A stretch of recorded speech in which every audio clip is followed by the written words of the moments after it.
1, 2, 3, 4. Frog, frog, tadpole, frog. Super, you're getting really good at this. Now onto the bottom line.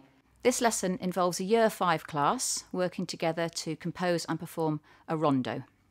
I can see from your lovely classroom that you have been doing a lot of work recently in science about plants, parts of plants and what those parts do. So we began composing the rondo by having a brainstorm of all the words linked with the children's topic of plants, and we chose the ones we liked for their interest and their rhythmic value. Who's got an interesting word or phrase to kick us off with? Amelia. Punchy purple pink petals. Oh, wow, what amazing alliteration. Sticky stigma slimy stamen. Lovely, let's make a note of that. Oddly shaped old ovary. And we combined those into short phrases and tried to link them with the rhythmic notation to help the children remember how to play the rhythm together. Now, what we have now come up with between us is 3/4 of what we need for part A of our rondo. A rondo is a bit like a musical sandwich with layers of bread surrounding different fillings.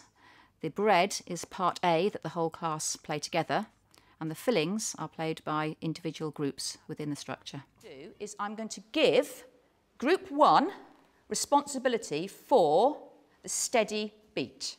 It's often a good idea to keep some of your more able musicians in your steady beat group, as this group can either make or break a composition. If they can keep the steady beat, the other groups can work well over it.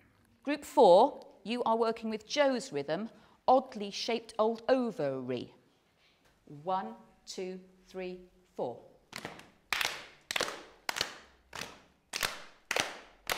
Good. Keep it going. 1, 2, 3, 4. Punchy purple pink petals, punchy purple. And then children were given percussion instruments.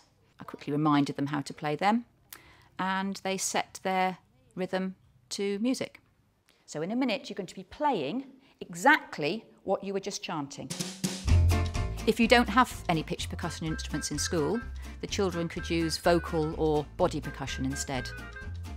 Boomwhackers are really great. They're cheap, they're fun, they're funky, they're bright, the children love them. The best sound can be made from chime bars and glockenspiels and xylophones by encouraging the children to hold the beater lightly between their thumb and their forefinger and bouncing the beater off the middle of the bar. Quick long, pollen. Yeah, now that's an interesting rhythm. Oh, can you do that again?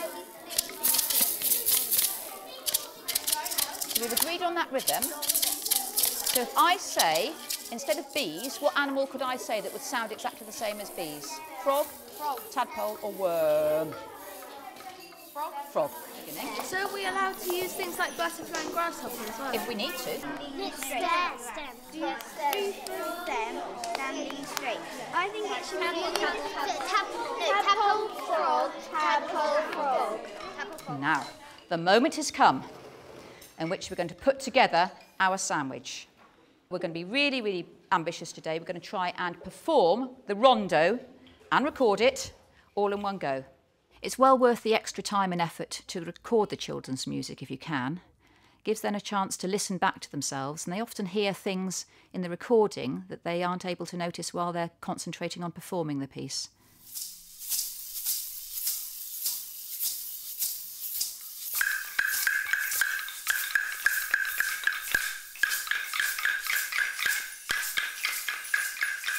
I find using the pentatonic scale works really well.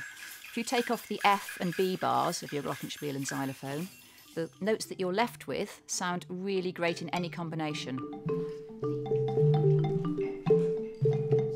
The children love the oriental sound, and it seems to have quite a calming, soothing effect on them.